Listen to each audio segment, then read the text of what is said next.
Hey, hello, and welcome to anybody and everyone who may be following us today. And of course, my beautiful co-host, Karen Gatrinig, and I'm Lee Jenkins. And Welcome. we're going to be discussing the next chapter in Raymond Hollowell's book, Working with the Law. This particular chapter is on the law of forgiveness. Now, I personally think this is probably one of the ones you want to really think about because it can make a massive difference in your life if you really truly understand it and learn to forgive. So, any thoughts on that before we carry on here, Karen? Or Yeah. as Uh, I drink coffee? I think that the law of forgiveness is one of the main chapters, Yeah.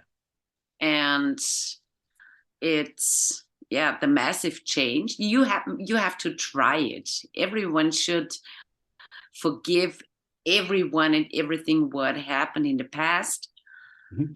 and that's really necessary to go on with ease in life. Yeah, absolutely. And again, this you're going to find with this particular law that it can be very harmful to yourself if you don't follow it. And that goes Yeah. back into, we've talked about it before, is, when we're talking about laws, or when somebody refers to a sin. Sin is not following the law. It's not necessarily something that, like say a religious group might tell you, oh, that's a sin, or that type of behavior is a sin. It's only a sin if you're breaking some of these universal laws or any part of these universal laws. And that's what's I think is important about this one is, it's a sin not to forgive, and Absolutely. and the punishment for that sin could be catastrophic for some. Mhm. So this is again, this is one of those chapters I think that you want to really study this, and I think I say this in every chapter as we do these every week. It's important to understand that although there's a lot of reference to the Bible and Christianity, it's not a religious book. It's just that 1939, when Raymond Hollowell put this together, he used references from the Bible to explain the laws. And actually, what's brilliant about it is that you know it's all spoken of in the Bible, but when you really start to think about it, it's not necessarily the way maybe a religion might tell you it is. That kind of thing. Again, so it's not a religious book, and we're not by any means trying to convince you that you need to become more religious or anything. And if you happen to be, a strong person in some religion, then and makes you happy, then like encourage you to keep doing that, because that's the goal, is to be in a good vibration and good energy, and whatever helps you get there, I think you should keep doing that personally. So are we ready to move on here, Karen? Yeah, I am ready. Got those? Raymond Halliwell says, Lee reads. That's true. I've got it in red on mine. What color is it in yours? It's a some, Yellow. somehow I don't think Raymond Hallwell put that there, but somebody did. Anyways, he starts out with a quote actually from the Bible, Luke 6:37. He says, "Forgive, and you shall be forgiven." And I think as we go through this, you're going to start to see that. And this is again where I think it's important to understand is like who's actually doing the forgiving here. And I think you're going to find the more you study this, you realize it's you forgiving you. And that's again, not doing that is where the sin lies, right? So, Yeah. like you said, Lee reads. Uh, okay, starts out by saying there are crucial things in life that call for great human qualities. Our present fear is that man will not be big enough to meet the demands of the day. A lack of large character equipment is a real peril at all times. It is here and now that the world needs the help of masters such as Jesus Christ. Like I mentioned already, he does refer a lot to the Bible and Jesus, and especially in this particular chapter. There's quite a bit of it in here. Now, he goes on to say Jesus taught bigness of character to his followers. With such bigness within himself, he was more than a preacher, he was a teacher supreme. He not only pointed the way, but he went forward and showed the way. That's an important thing. In Hmm. the hours of great stress, he showed himself mightier than Pilate and the governor of Judea and not even the high priest. I don't know what that word is. You probably know it better than me. And accusing the scribes and Pharisees. It is true that for a moment they had power over his body and tried him and condemned him to be crucified, the maximum sentence that could be given anyone. But through it, all his mind and spirit commanded them. They dragged him through the streets bound as a prisoner. They nailed him to a cross on a hill of Calvary.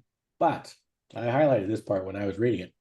He, looking down upon them and seeing their smallness of mind, cried out, Father, forgive them, for they not know what they do. Okay, a man who is great enough to forgive is always greater than the forgiven. He is superior. He is greater than his adversary. And I think that's important to really try to grasp a hold of, is none of this about forgiveness has to do with the person you're forgiving. It has to Yeah. do with you. It's about letting go. And, when he's saying that, I'm sorry what he said, a man who is great enough to forgive is always greater than the forgiving. He is superior, right? He is greater than his adversary, right? Very important to understand. So Peter, the disciple, was greatly perplexed one time when, while listening to one of the many lessons of the master, he raised the question which is the basis of this lesson. Turning to Jesus, he asked, Lord, how often shall my brother sin against me and I forgive him? Until 7 times?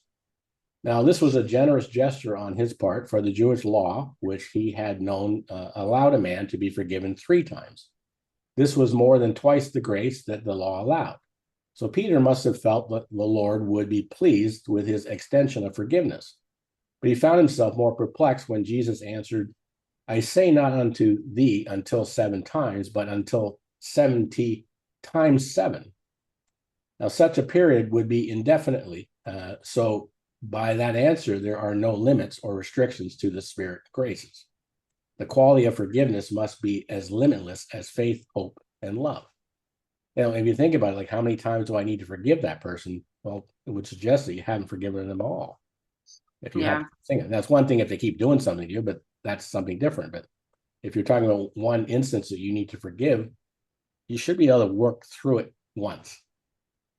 Maybe you have to work on it a couple times, but the reality is you keep going until it's done, until it no longer is affecting you, right? So the Yeah. teachings of Jesus in reference to man's power to forgive sins are, I believe, among the least understood of all the commandments. As a rule, there is a separation made between sin and its many effects. When a man sins, we have been taught to think that this was a job for the minister, and so it is called to pray for the sinner. When a man becomes sick and distressed in mind and body from the effects of the sins he committed, he calls for a doctor. Now, doctor in turn endeavors to treat and repair the body and arrest the suffering. This, at best, we know, is but a temporary measure, for no real healing or permanent cure can be effected until the doctor and the minister work together. So there's a spiritual aspect to the whole idea of forgiveness, right? And the fact that it brings the doctor into the play just shows how damaging unforgiveness can be.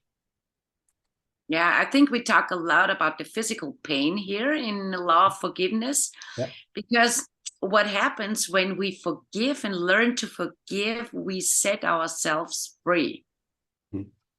And that's, we are energetically not longer connected to the other person. Yeah. And that what affects our thoughts and our emotions. So also our health. Yeah.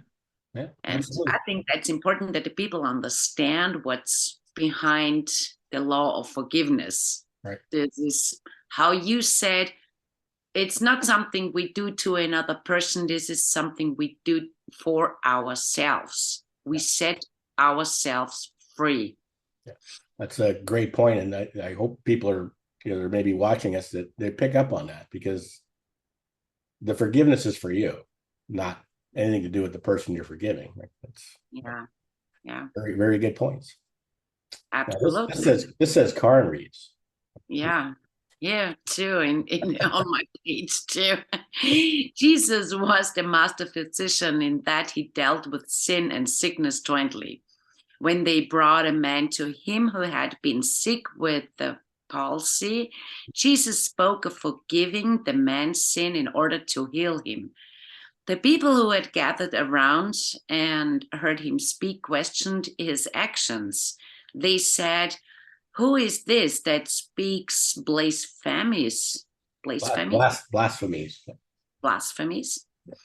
Who can forgive sins but God alone?" They did not understand how he could consider sin as a cause of palsy.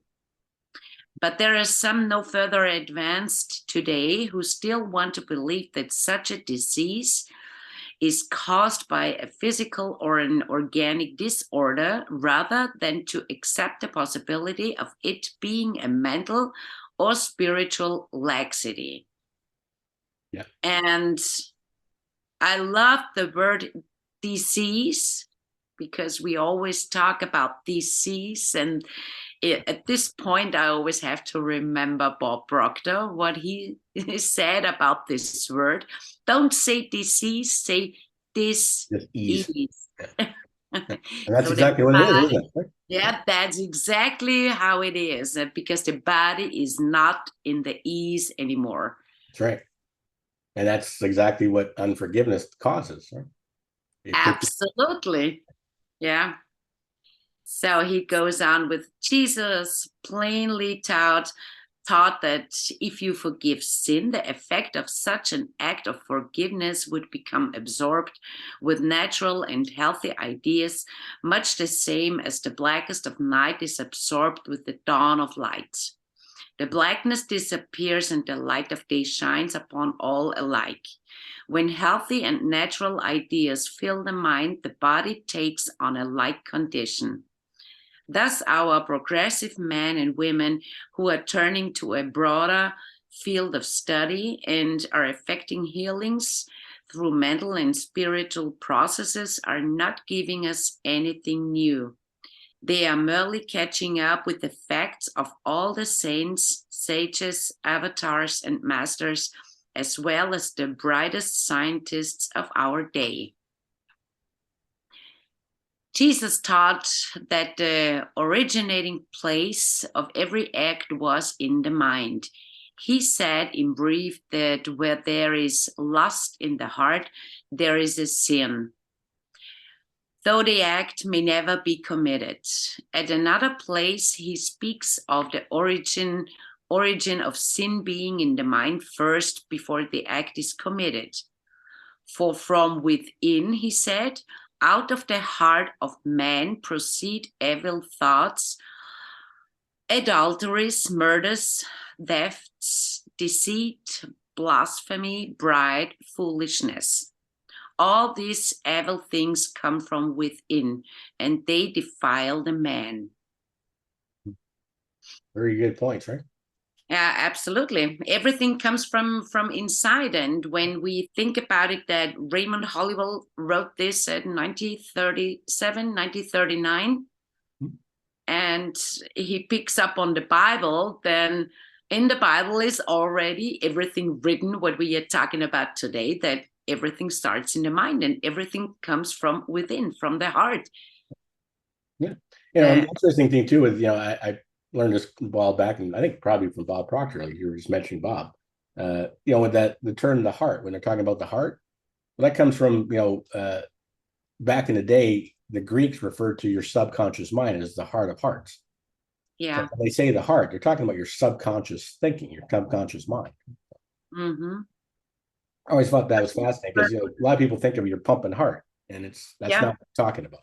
It's talking about how you've been conditioned to see the world, things like that. Yeah, exactly. So he goes on with, the scientists accept the truth that the body of man is moved by the mind, that all its functioning is governed by a ruling thought, whether that thought is subjective or objective, whether it is conscious or unconscious.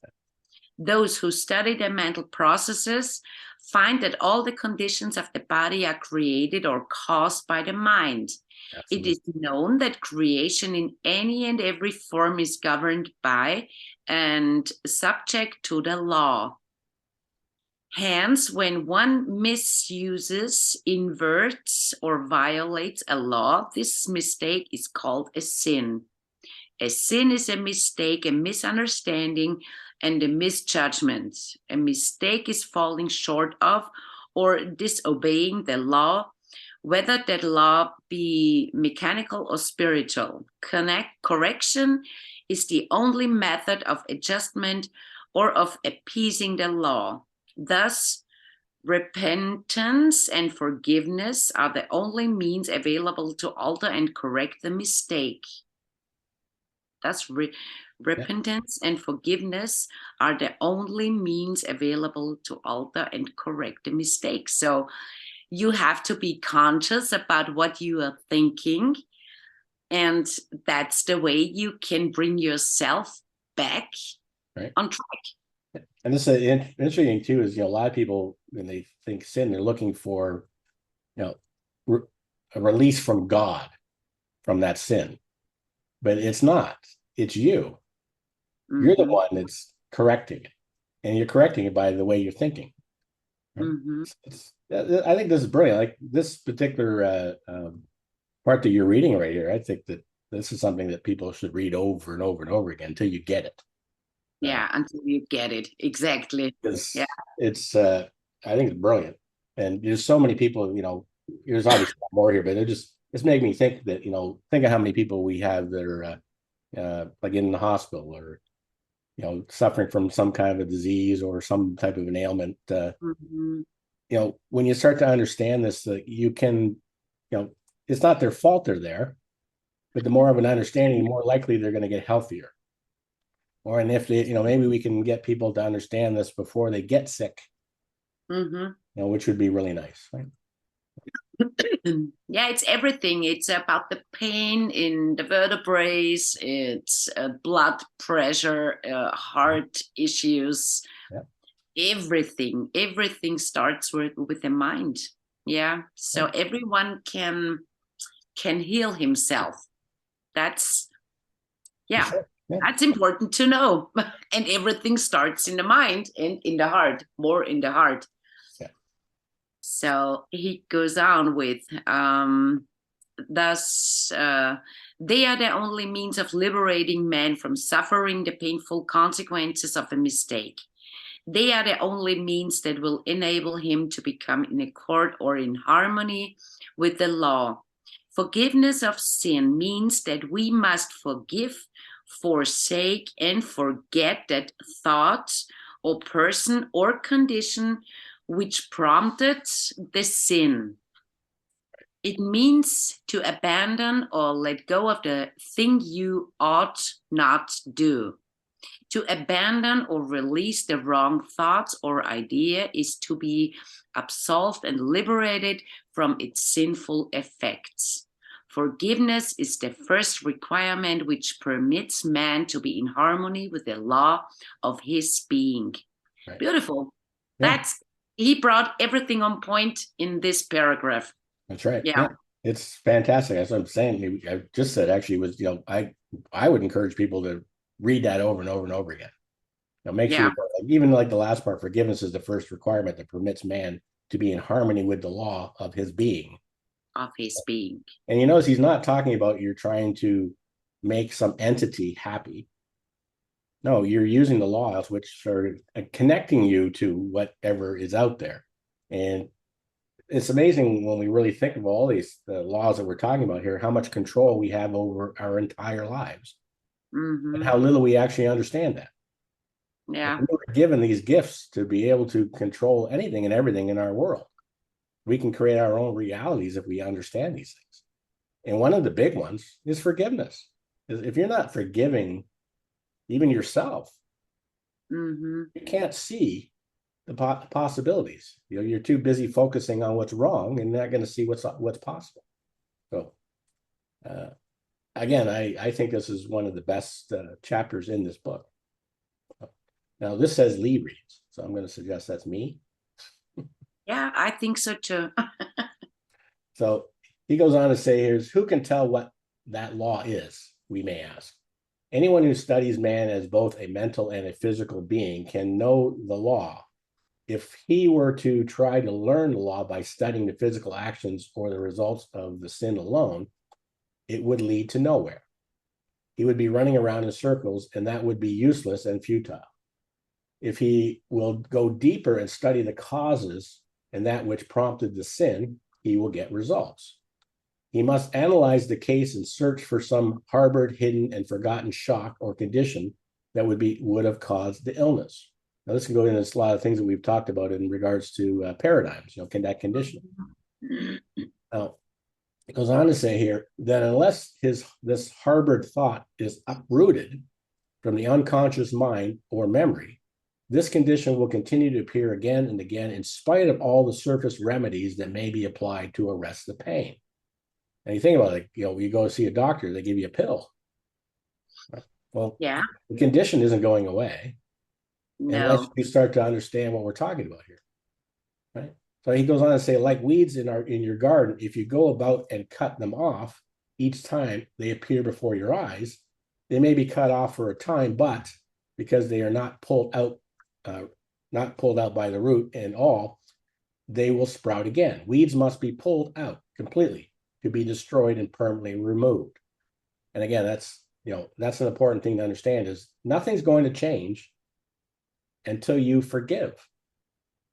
So again, we were talking about it, the idea that you could be, go to any hospital and you're going to find a lot of people that are in there is because they haven't forgiven things in their lives, and it's not their fault. I don't want to make anybody think that it's their fault somehow. It's not. We're not necessarily taught this. And that's kind of what we're doing right now is we're hoping that, we're going to reach some people that may need this type of information. So, but again, if we could get people to understand this, you could probably solve a lot of health issues for a lot of people, even like small little things like it's. So anyway, I think it's also important that the people understand how it affects the emotion if we don't forgive situations, circumstances or person. They always bring back these negative emotions. Yeah, sure. And this negative emotion is our point of attraction. So that's what they attracting all the time, again and again and again. What he said here, weeds must be pulled out completely until we don't feel these negative emotions anymore, and we can stop feeling those negative emotions with the law of forgiveness, forgiving the other person or the circumstance or whatever, or the boss or the neighbor or the husband or mother or father, whatever. Most of the time it's the root is in the family. And so many times. Yeah, it starts very young, right? Absolutely. Yeah. So he says here, a noted physician talking before a group of other medical men on this very subject of thought being the source of disease, was recorded as having said in his concluding remarks, abnormal tumors and cancers are due to a long period of suppressed grief and anxiety. Another way in saying that, such diseases are due to a lot of sinful thoughts getting bottled up and suppressed within our minds. If this state is so destroying, it might be wise for us to probe into our own selves and note the effect of our emotions have upon the physical organism, our bodies, obviously. Then let us seek by every means at our command to overcome, abandon, and forsake every emotional tug that has a debilitating and disturbing effect. Now, another leading psychiatrist has said, most of the cases of mental disorder of a functional type are due to a sense of guilt. There's some harbored and congested thoughts that need forgiveness.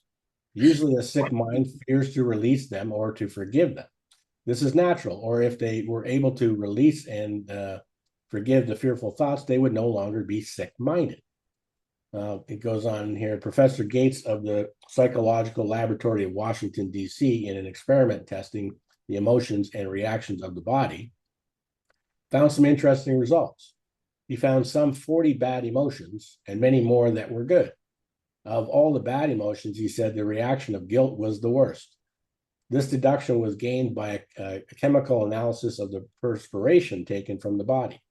Small quantity of perspiration was taken from each emotional reaction and tested.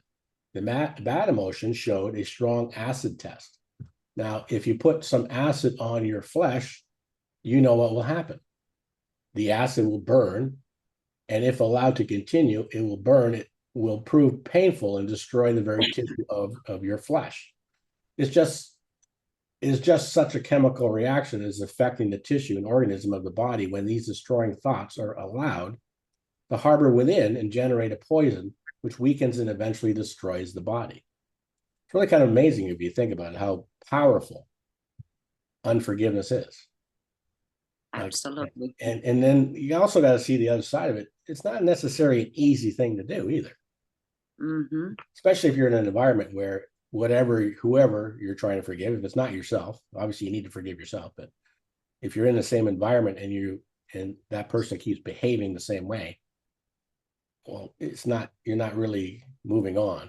So those are one of the things that, I think, I remember one time that I think it was a seminar that I was at and someone asked Bob, wait, what do you do?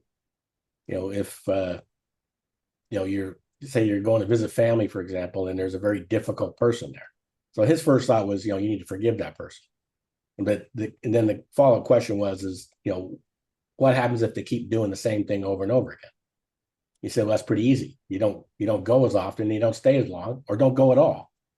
Like, and that's the thing. And I started thinking that myself because I had issues like that myself. It's kind of refreshing sometimes to not go as often, and not stay as long. Like, I was many times at certain functions, I was always the first one to go home. Yeah. Gotta go. It's I gotta meet somebody or do something. I don't I have want a meeting, I have a call, I have something right. important That's to some do. reason to leave, right? And the beautiful thing about it is it was showing that I had forgiven that particular person. And I can tell you right now, I still don't go very often, and I don't visit, I don't stay very long if I go. I've actually gotten to the point where I don't go very often at all. Yeah. Which they're probably better off too somehow. I don't know. Yeah, sometimes it's better to have a good distance to those people, Yeah. even if this is family. I So think, something along that lines too is I found that when you do distance, they try harder. Right? Because part of their problem is they're just lashing out. They've got their own issues, right? So those are the things, again, you can start to understand that, especially if it's family, kind of, if you've had some problems of your own in your life dealing with certain things that you may have been conditioned to believe to be true, well, that family member has the same things, right? yeah.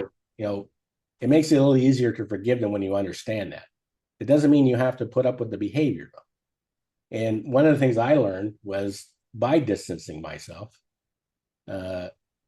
next time I saw them, they tried harder to be nicer and less like they were, because they don't want you to go. They just want you to be as miserable as they are. That's true. They want the company of that misery. And, but they don't want to lose you. They just don't know how to deal with it. Right. So, Yeah. yeah. Okay. I could go on for days talking about that kind of stuff. It's Yeah, absolutely. It's I've so done a lot of forgiving. Oh, I know it from myself. I think everyone should go through this. Yes. Because it's such a feeling of relief and ease that comes up in the emotions, in the thinking, and in behavior, and in all the feeling around. Yeah, you do it for yourself, but you do it energetically to everyone around you. And so that's what I experienced in my case, that forgiveness, the law of forgiveness, if you do it and if you practice it, that affects all the people around you. Yeah. Yeah, you're changing the vibration of everybody. Right? Yeah, everybody. That's true. So he goes on. A white physician one day had a caller who, as he put it, had gone the round of the doctors and sanitariums, but with it all was as yet not healed.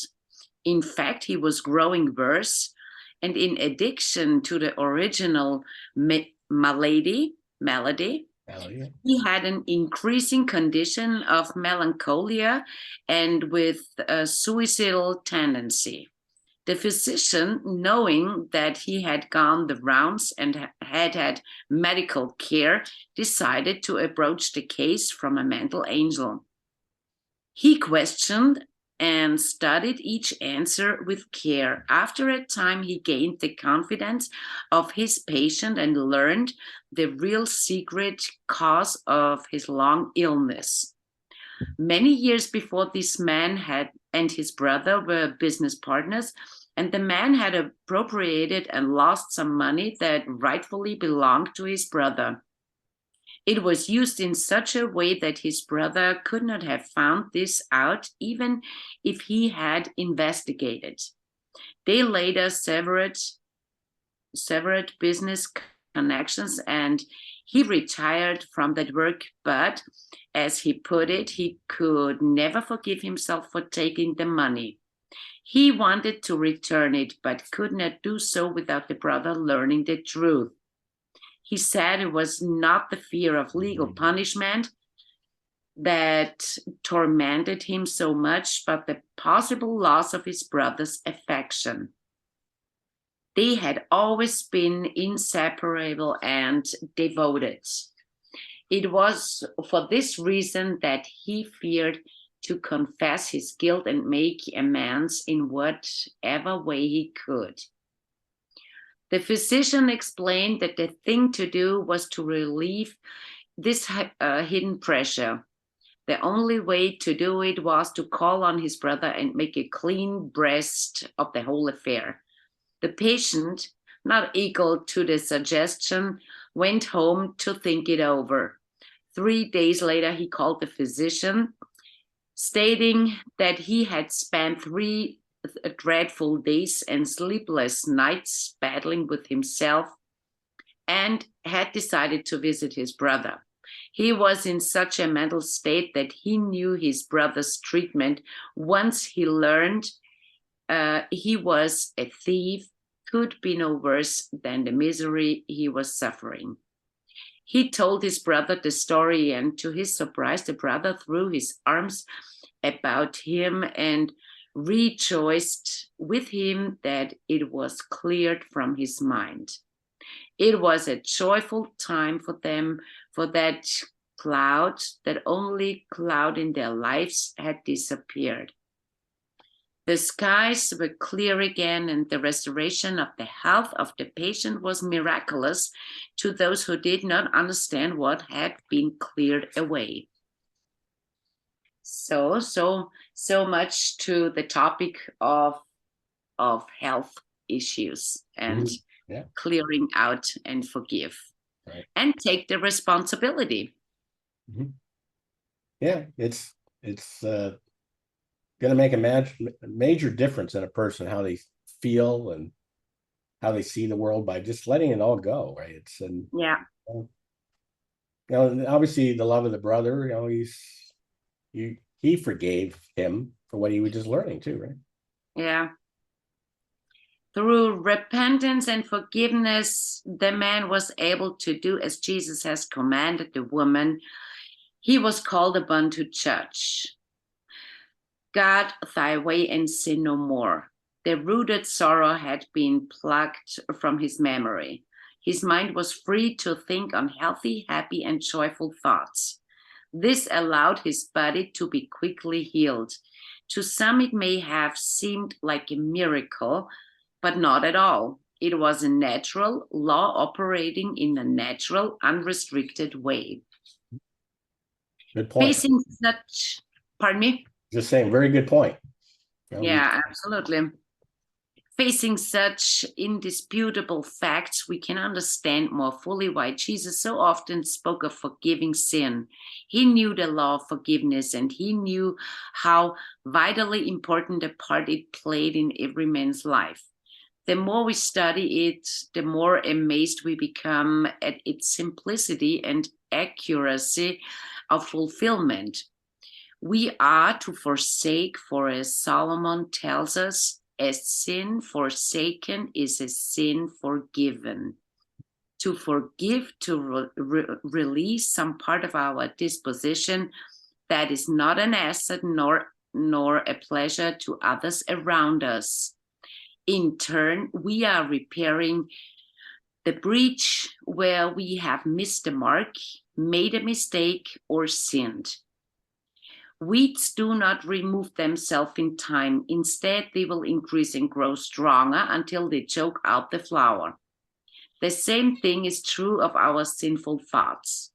In the garden of our memory, they must be plucked out, cast out, and destroyed, so that any flowers of healthy and happy thoughts may grow. Good point. I like that. Yeah, that's really good. A man may have a habit of excessive drinking and is not only miserable within himself, but causes much unhappiness in his home. He desires to overcome the sinful habit. He is given every aid from his friends and loved ones to help him resist the desire and the craving for drink. Time after time, he rises above the temptation, and then he fails. Repeatedly, his family forgives him and encourages him to battle on. Finally, he reaches the place when he no longer has the craving. Then he is able to forsake the desire for drink and overcome its sinful effects. Then he has forsaken not the drink alone, but the desire for the drink. When man forsakes the idea that prompts the desire and brings out the physical action, then and not until then does the law of forgiveness lift him from its debilitating effect. A sin forsaken is a sin forgiven when the thought or idea then prompted the sin is corrected. Mm-hmm. Yeah, I keep wanting to go back to there's such great advice in this particular chapter. It's, I really hope that anybody who may be following us does take the time to read this. And of course, you can, if you are listening to us right now, you can reach out to either one of us and get a copy of this if you want it. So, it's definitely available. So it's I'm going to carry on here, right? This goes on. It says James explains the truth clearly in saying every man is tempted when he is drawn away from his own lust and enticed. Then when lust has conceived, it brings forth sin or error, as he's talking about here. Mm-hmm. Simply put, it means that every man, when he conceives an idea, sorry, 1 second here. Simply put, it means that every man, when he conceives an idea that is wrong, destructive, or evil and dwells upon it, eventually causes it to become a fact. When he wishes to overcome a sinful condition, he does not waste time wrestling with the fact, but corrects, forsakes, forgets, forgives the idea that started it. This is the weed in the garden that must be pulled out. Top, stock, root, and all to be completely discarded. That also made me think of, we talk a lot about, our conditioning as a child and paradigms and things like that. And yeah, again, like those facts are when the constant repetition of the information becomes a fact, even though it may be wrong. And that's where you have to root that out. You have to root out that weed. That's a weed. And it's causing you not to live the life you want to live because you've been conditioned by this weed to behave in a certain way. So you have to go out and search for that and start to dig, get that weed out of your garden, right? So, at another time, we find that Jesus repeated the law and with some explanation. In his prayer, he states, "Forgive us our debts as we forgive our debtors." This is a perfectly reasonable proposition. As we forgive those who transgress against us, so shall we be forgiven for our transgressions. That's a key too. Again, we need to forgive ourselves, right?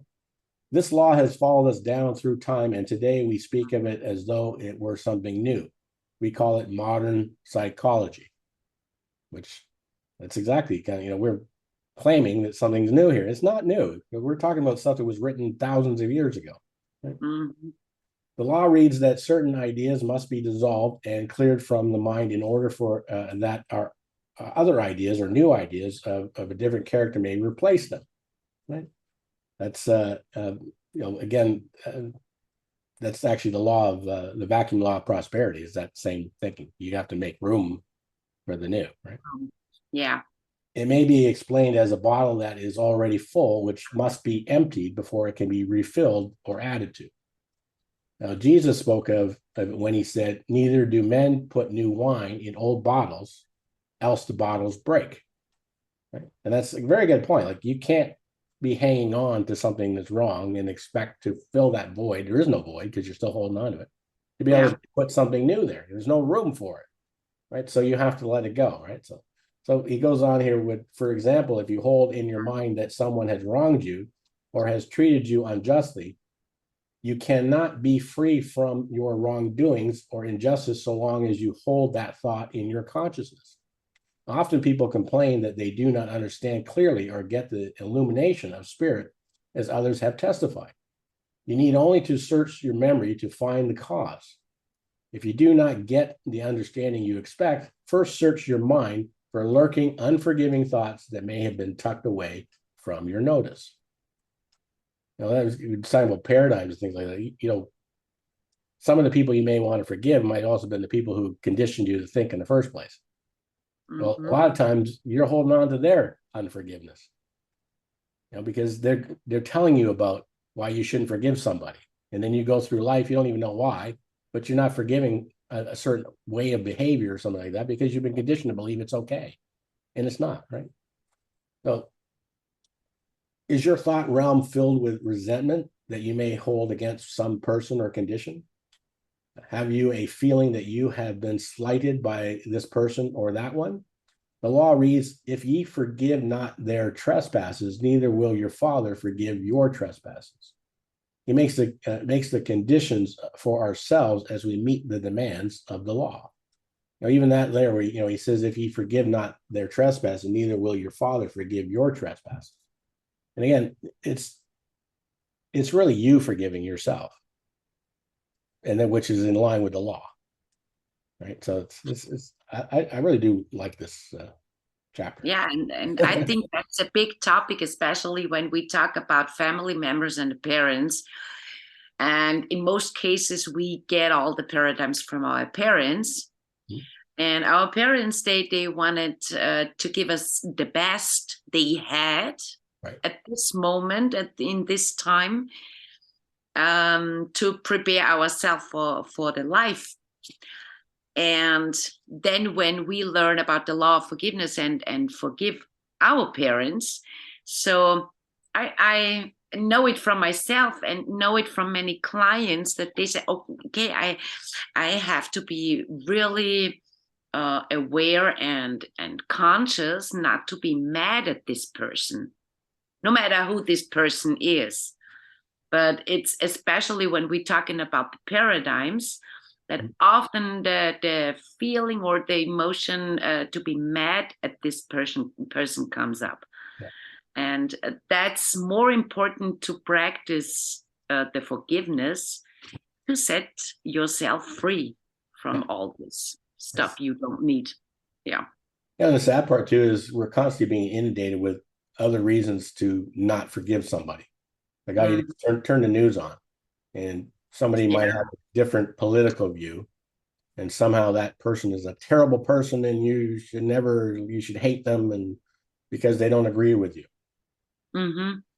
All that's doing is hurting you, right? You're not hurting the other person. They're gonna have their views no matter what your views are. But by holding on to that anger and that's just hurting you. And I think that's something we need to understand. We're constantly being bombarded by information that is almost designed to keep us stuck in some way. So again, this type of information is really important to keep, reading it over and over again. Think about it. And that's the key too. Is I wouldn't suggest that people just take whatever we're saying as what they should believe. They should just think about it and come up with your own version of it. Right? And that's when things really start to get better. Right? It did for me anyway. So. Yeah, So for me too. I know it. It changed a lot. yeah, Yeah, yeah. And for the better, right? That's the thing. absolutely. I'm always pointing out the big giant smile that's always on your face. Well, that's something you gained, I would imagine. I would imagine, I've known you for a while now. I know a little bit, but I imagine there's been times in your life where it might have been difficult to smile. Yeah. Well, in my case, there were times in my life where it was very difficult to smile. Hmm. I had nothing to smile about. But really understanding this information, it might not happen overnight, but I'm pretty confident that this really having a good understanding of all this will put a smile on your face. Absolutely. And I'd like to see people smile personally. Uh, Hence, I always like it when you come on these calls with me because you're always smiling. Right?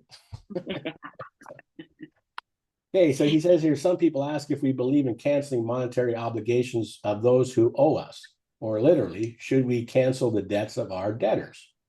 There were a number of people in the past months who have made the front pages in the newspaper. Again, we're talking 1939, because they wrote off their books with receipts in full to all that owed them. Did this eliminate the debts? Well, the debtors were loud in their praises for such a generous soul, but they came right back to do more business with the grocer or the butcher and asked them to charge it. In other words, they were glad to be relieved of the debt charged against them, but they knew no difference than to return and open up a brand new account. And we're talking paradigms again here, right? Yeah. The answer is that so long as we believe in the necessity and reality of debt, such debt will continue to endure. So long as we believe in debts, we shall get into debt and continue to collect all the burdens and headaches that come with them. He who does not in his own thought release all men who owe him stands liable himself to fall into debt. If we send receipted bills to all who owe us, would that relieve us from the burden of debt? No. The signing of the receipts does not erase the idea of debt from our minds. First, we must erase from our minds the thought that anyone can owe us anything. This then will bring us into the clear atmosphere in which we sow seeds or ideas of abundance for those who are indebted to us. In this way, the debtors will find their minds more fertile soil to bring forth thoughts of abundance.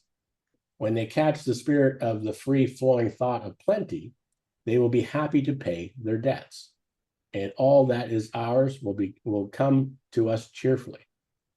I like this where he carries on here. He says, in other words, when we free our minds from all thoughts of debt and try to release more, and more the presence of plenty, we shall soon be strong enough to reach out and realize abundance for our debtors. As they are lifted up from the thoughts of limitation and lack, they will attract more and more substance with which they can pay their bills. In this way, only in this way can debts be permanently canceled. So what's interesting what he's talking about there too is people owe you money. Instead of focusing on they owe you money, you want to focus on sending that energy, that vibration of abundance, that hopefully they will, in fact, find that abundance and bring it into their lives. And then you'll never have to worry about them owing you money because they're going to pay it, right? Assuming that they understand what's even happening, right? But you have something you're going to say? Yeah, that's again, the root is the thought. Right. Yeah, we have to really be conscious about what we think, and everything starts in the mind. Right. Yeah. So, and I think that's why people focus on lack and everything what's going wrong. They attract more of it. Mm-hmm. Yeah. Yeah, that's the same in when we talk about health or abundance or relationships in every single area of our life. Yeah, every aspect of life, right? Yeah. Okay, so he says, through applying the law of forgiveness, both parties concerned will be lifted from a debt consciousness to a prosperity consciousness, and prosperity and plenty shall abound. Mm-hmm. And that's the key is, what he's saying is if somebody owes you money, just send them good vibes. Send them Yeah. good vibrations. You're going, number one, you're going to lift yourself. And, if you really truly are living in a mindset of abundance, even if somebody owes you money and they never pay it, it's not going to matter because there's more. Yeah. Right. So I think that the key would be to try to help people understand not to get into debt in the first place. That's not always an easy thing. Sometimes you have to, in certain circumstances, but that can change. That whole mindset can change. We're not supposed to be living in a time and when there's lack. So by changing that mindset, then we get to the point where we can eliminate all these kind of things. But again, there has to be a want. There has to be somebody that's passionate about making changes in their life, and it's amazing what can happen. So. Oh yeah, that's amazing. And sometimes overnight. Yeah. It can happen very quickly. Mm-hmm. And you're gonna find that the more open to receiving you are, the quicker it's going to happen. Absolutely. The delay is your own thinking. It's your own conditioning that's stopping these things happening quickly. Exactly. So we have the last page here. And Raymond says, everyone must at some time walk the path of forgiveness. We must learn to live this law. It must be important for the master taught that there was no hope of forgiveness for the unforgiving. Only as we forgive are we forgiven.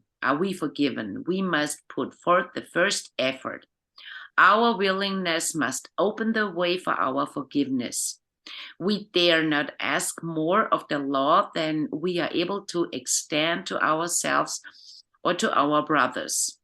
Unless we prove this law by living it, we cannot hope to gain the bigness of character that life requires. As we ponder over this whole thought, we may wonder if the Master was looking forward to the essential part forgiveness must play in the order of the world events of today. The truth runs deep into everyday life. When we recall the Rivalries that prevail in almost every shop and office, when we see the jealousies that divide the neighborhood, when we observe and feel the envies, both scholastic and professional, when we have strife and discord in our own homes, we see them solemn. Those simple teachings of forgiveness strike deeply into your life and mine. If we cannot forgive, we may know we have a small soul untouched by the teachings of the Master. These are our daily tests, for it is in the school of forgiveness that the lessons of life are learned. Absolutely. Yeah. So, and then on the last page here is a wonderful poem, but before I'll read this, maybe we give everyone an example how they can practice the forgiveness and working with the law of forgiveness. Mm-hmm. And this is a tool when you sit down and you take a person who you want to forgive for yourself. But if you have a person and you say, okay, it's always the same and I have to forgive them, I have my troubles with this person and I want to let him go, I want to clear it out of my mind, then this tool with the 3 letters is perfect to practice the law of forgiveness. Right. So the first letter is that you're talking about writing letters, right? Writing down, yeah, on a white blank paper. So sit down and write down to this person what you think about this person, and you can everything write down, whatever comes you in your mind, whatever comes up, and you can call this person whatever you want to, and you can use all the words you normally not think about, but you can really everything write down. So what it brings up is you bring everything out of your mind, Mhm. out of the head and on the paper. And then you write with your hand a second letter where you write down how does this person affect your life. And I Right. think that's very important to make it clear and to bring it on paper, how we are connected with this behavior. Mhm. And Important, isn't it? Very important. absolutely, yeah. And the third letter you write is the letter of forgiveness. Yeah. That you write down that you forgive this person and you still send him so much light and love, and to be grateful for everything that person did ever to you, because now you know what you are and who you are, source, the pure energy. And yeah, yeah, a letter of forgiveness. Just forgive that And person. I've, yeah, I know you've done this. I've certainly done it as well. And it's kind of fun in the beginning when you kind of tell the person off in the first letter. Yeah, Uh, but I could. it's important to get. It's okay to get mad and angry at this, Yeah, because they've hurt you. So you want to tell them. And again, when we're talking about letters here, we're not necessarily meaning you have to give it to them, because there's a lot of times somebody you might want to forgive isn't even with us anymore, right? So you can't give it to them, but you can give the letter to the person if they're still here, but you don't have to. It isn't about them, right? It's yeah, about you, right? So again, like you're saying there, like just let them have it in that first letter. It's important. Like you got to let it all out. yeah. And also that all the emotions come up, That's right. that Yeah. you really feel what emotion is behind this person and behind the thoughts. Yeah, absolutely. And then I like what you're saying with the second letter too, that this is you letting them know how it's affected your life. Like even if you had like, I know I see it a lot myself with the clients that I've worked with, that you have maybe people that have issues with relationships. That's a big one. Well, they probably more than likely were not taught to love themselves as a child. Mm-hmm. So then you go forward and you end up in relationships with people that maybe you shouldn't be with in the first place. Like that can cause a lot of problems, right? Especially if you married that person, then you have children, and then guess what? There's a good chance you're passing that same thing on to your children. Mm-hmm. So it can cause a tremendous amount of harm in a person's life, but you have to acknowledge that, right? You have to let them know this is what is done. Yeah, And then, like you were saying in the third letter, which is probably the most important part of it, is when you let it go. Now, yeah, even a person that maybe was abusive when you were young, they didn't know any different. Like someone was abusing them when they were young. That doesn't make it right. All it does is help you understand that they were doing what they were conditioned to do. Most people don't think. I always like that quote. For a moment, I can't think of who it is. It's George Bernard Shaw, I think, maybe. I don't know, but 2% think, 3% think they think, and 95% would rather die than think. Keep yeah, that in mind when you're working on trying to forgive somebody.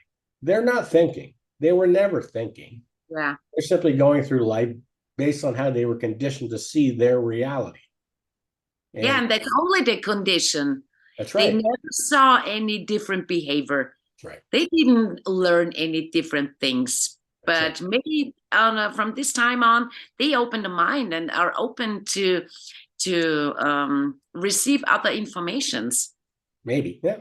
Maybe, but Again, this whole process is for you though. So if they don't, that's okay. they don't. Yeah, And I exactly. again we were saying with what Bob had said is if it's family, for example, and you feel as though you have to go, then don't go as often and don't stay as long. But Yeah. you're still forgiving them, letting it go. Like I can talk about a lot of, especially like you got brothers and sisters like that maybe you're not necessarily wonderful people. Well, you can probably understand where they came from because you were there too. It's just you've taken the time to work on yourself and you've got to a different place. And big part of working on yourself and moving forward is forgiveness. So it doesn't matter who it is. It could be ex-husbands and wives and brothers and sisters, parents, grandparents. It could be so many people. It could be business partners. It doesn't matter. It could be your next door neighbor. Yeah. You have to go through the process of letting it go. Yeah. Letting it go. Think of all the things that we just talked about, how it affects your health. It's going to affect your effectiveness.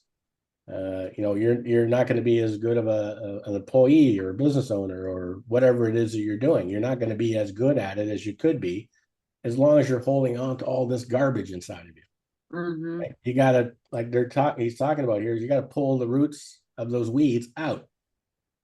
And this is how you do it. Like what you're offering, what you're sharing here with these letters is like, that's a great way to do this. And yeah, absolutely. And I can say it in my case, when it comes to family, and you feel totally different when you visit them.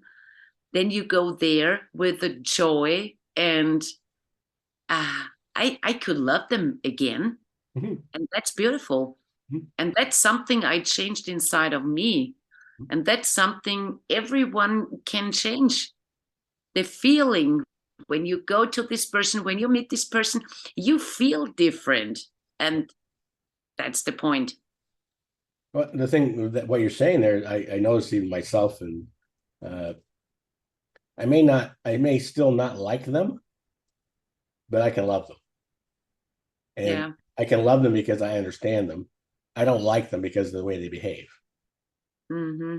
And again, I just don't stay very long and don't go as often, right? Yeah. So you're not going to hang around with people you don't like, but I can still care for them and still love them. And you can do that with anybody. You could be a stranger, right? And you could still love Yeah. a stranger. Yeah. It could be everyone. And it's a really good tool. So everyone who is watching us, try it out, do it, and you will see you can let it go. Yeah. I actually have on my wall over here, it says, let go and let God.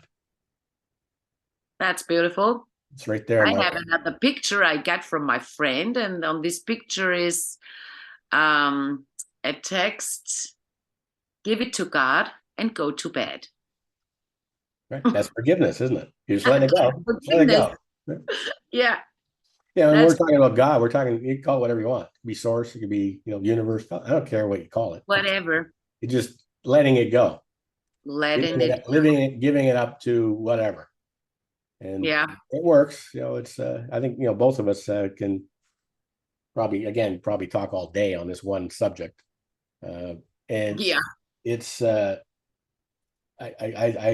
so far, obviously there's some more that we're going to be doing in this particular book, but so far, I think this is probably one of the most important chapters in this book. You have to yeah, learn to forgive, yeah, and one main person you want to do is forgive is yourself. Because again, we get conditioned to believe certain things, and we can look back and go, "Geez, I wish I never did that." mm-hmm. But if you carry around that guilt, then you're not going to have a happy life. Mm-hmm. You won't be smiling every day like we're talking about. So let it go. Like we all Yeah, make mistakes, right? absolutely. And Yeah, yeah, and but you're probably going sometimes to keep we're making them so too. hard on ourselves, Right. Yeah. and that's not necessary. And thing like I was never blessed with children, probably mostly because I never found somebody I wanted to be the mother of my children, um, which goes back into the whole idea of relationships and things. Uh, uh, I think that if anybody's watching us and they have children, like you want to teach this lesson to them. You want them to know this, and they may have maybe you've got a spouse that isn't necessarily nice to the children. Well, you want to teach them to forgive that person and maybe forgive themselves, because sometimes you got parents that make you feel as though you're guilty of something even though you're not. That's their problems, right? So it's an important thing. Like we can help our children see these things before they get to the point where they're too old. We certainly make a big difference in how happy their lives are going to be and how happy their relationships Yeah, they have are going to be. which is a big thing because, if you come from an environment where you need to forgive people in that environment, you're going to go forth and you're going to end up with people that you need to forgive down the road. Mm-hmm. Whereas it can stop, and it stops by having this kind of an understanding. So, Yeah. got more you want to say? No. I like this topic. I could talk about this topic all day. Yeah, and it's so important when it comes to health. Yeah. Everyone knew how much the forgiveness affects your health. Everyone would practice the tool with the letters. Everyone would sit and write the letters every day, because it's not necessary. It's always because we are looking on the things they are outside of us, but we have to do it inside. And it's all inside. Yeah, that's important to understand. Something I learned, it's important that sometimes it's obvious who you need to forgive. Sometimes it's not. Mm-hmm. Like, again, if you grow up in an environment where, let's say, there's maybe an abusive parent, maybe someone that has an addiction issues and things like that. Like, again, we're not going to get into, pointing fingers, but all we're interested in is how has it affected you? Now, let's say it's a parent. It could be a mother, it could be a father. But then the other parent may not have protected you from that person.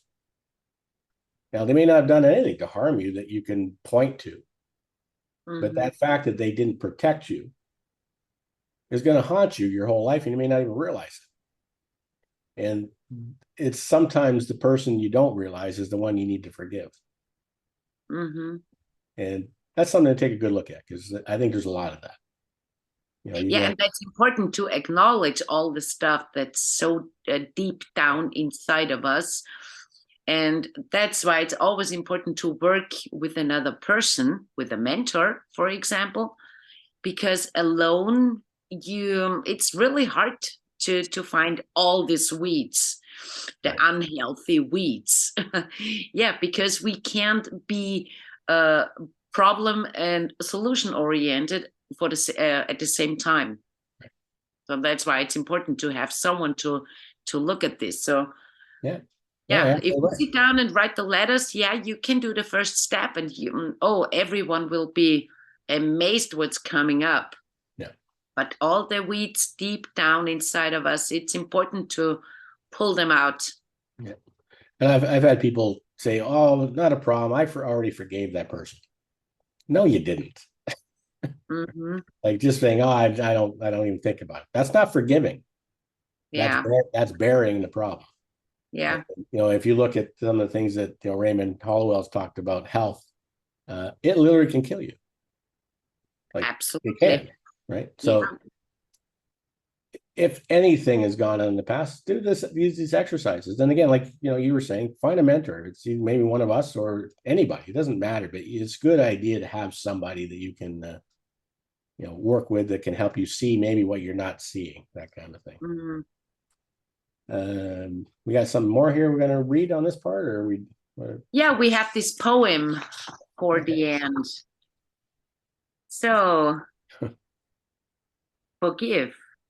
That slight misdeed of yesterday, why should it mark today? The thing he said, the thing you did, have long since passed away. For yesterday was but a trial, today you will succeed. And from mistakes of yesterday will come some noble deeds. Forgive yourself for thoughtlessness. Do not condemn the past, for it is gone with its mistakes. Their memory cannot last. Forget the failures and misdeeds, from such experience rise. Why should you let your head be bowed? Lift up your heart and eyes. Really good, eh? Beautiful. Yeah. So I guess we're coming to the end of this particular chapter, and like I probably said several times already, I hope people will actually even watch this video, or get a copy of this. Again, either Karen or myself could happily give you a copy of this material. Sure. And study it. Study it. And something too that surround yourself with people. I always tell you, surround yourself with people that are moving forward. A good example, like on Wednesdays, we've got the Elevate Networks Roundtable. If you don't know what that is, it's basically just a group of people. We all get together. It's not done live or anything like that. It is live, but it's not broadcast anywhere. It's a closed group, and you can find that information on myelevatenetwork.com. And then if you happen to be speaking in German, which there are lots of people that speak German, Karen is operating a German version of that roundtable on Thursdays. What time was it again? Sorry. 7 p.m. 7 p.m. in Austria. 7 p.m. in Austria. So if you happen to be in, say, the Eastern time zone, that would be 1 p.m. And if you're on Pacific, if you're in California, that would be 10 a.m. Was it? 10 a.m. Yes. Right. So exactly. If you happen to be speaking German, I would highly recommend joining Karen. And again, you can go to My Elevate Network and you could find that link, or reach out to Karen, and I'm sure she could give you a link. And is there anything else you want to add before we go here, Karen? Or? It was a great session again. Thank you, Lee, for your time. Thank you. And I highly recommend to study this material as often as possible. As you said, if someone is interested in the material, they can contact me anytime, and I will send them. Yeah. And you have a website, which is which? Oh, this is karingatternick.com. Okay. And if somebody wants me, I'm leemjenkins.com. And we'll be back again next week. And do you happen to know what the chapter is next week that we're working on? Oh, this is the law of sacrifice. Sounds kind of mysterious.